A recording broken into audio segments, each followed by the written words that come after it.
بسم اللہ الرحمن الرحیم۔ السلام علیکم ورحمۃ اللہ وبرکاتہ۔ میں ہوں محمد صادق شاہ اور آپ دیکھ رہے ہیں صادق ٹی وی یوٹیوب چینل۔ لماذا خلق، میں کیوں پیدا کیا گیا؟ کبھی اکیلے بیٹھ کر سوچئے گا کہ اللہ نے ہم کو کس لیے پیدا کیا ہے اور ہم کیا کر رہے ہیں، تو روح اندر سے لرز جائے گی۔ میرے ساتھ یہ کیفیت کئی دفعہ ہو چکی ہے۔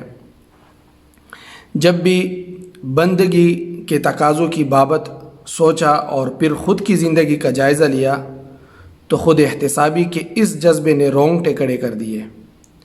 بندگی رب کے تقاضے تو خیر القرون کے لوگ پورے کر گئے، اور ایک ہم ہے کہ ہماری زندگیاں سورۃ الہمزہ کا مصداق بنی ہوئی ہے۔ سورۃ الہمزہ کی تفسیر آپ دیکھ سکتے ہیں کسی بھی تفسیر میں۔ سیرت التابعین میں ایک تابعی کا قصہ پڑھا تھا کہ انہوں نے اپنے گھر کے پیچھے والی صحن میں ایک قبر بنا رکھی تھی، جہاں ہر رات کو تہجد سے قبل جا کر کچھ دیر کے لیے لیٹ جاتے تھے اور اپنے غلام سے کہتے تھے کہ اوپر سلیپ ایسے رکھ دو کہ روشنی بالکل نہ آئے اور قدر ضرورت ہوا آتی رہے۔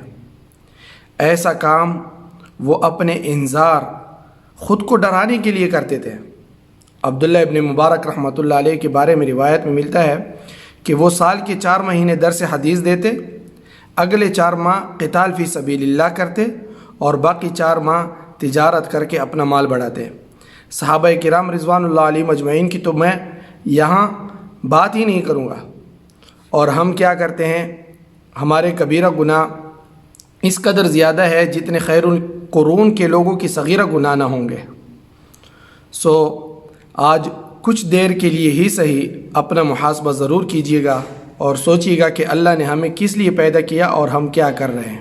السلام علیکم ورحمۃ اللہ وبرکاتہ۔ دوستو، صادق ٹی وی کو سبسکرائب کرنا مت بھولیے، ویڈیو کو لائک کریں، شیئر کریں اور کمنٹ سیکشن میں اپنے رائے کا اظہار ضرور کریں۔